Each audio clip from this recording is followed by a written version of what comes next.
So, karon kay sumala sa balaod, i-declare man gyud. Amen.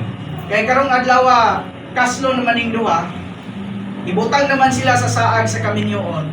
Taliwala sa mga witness. Mangutana ko ninyo, naabay mututol ani nga kasal. Iba lang. Wala kay witness na sila. Witness na sila. So, ini kay wala, mupadayon ta mga igsoon. Amen. So sa Matthew 19 verse 6. So then, they are no longer two but one flesh. Therefore, what God has yoked together, let man not separate. Kung unsay giusa sa Dios, ni dili pagabulagon sa tao. Mao na ang kaminyoon. So karon,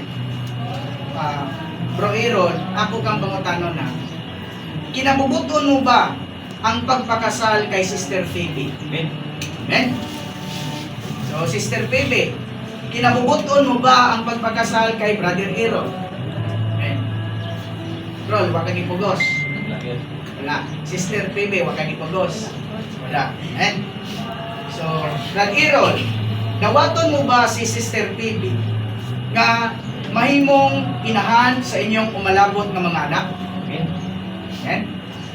So, Sister Phoebe, dawaton mo ba si Errol nga mahimong amahan sa inyong mga umalabot ng mga anak?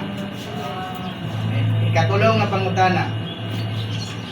Brad Errol, andam ka ba nga humaon o gampingan si Sister Phoebe? Amen. The Lord. Amen? So, ha? Amen. Sister Phoebe, andam ka ba nga higugmaon o alagaran o suportaan si Errol? Amen. So karon, namo siya.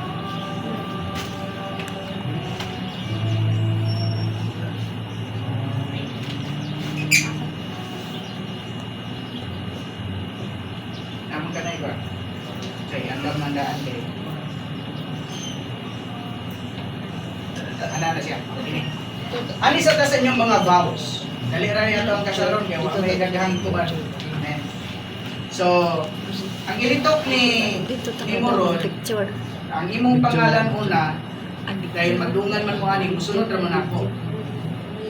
Kini pangalan sa ninyo mo inyong ilitok. So, atubang mo palihog.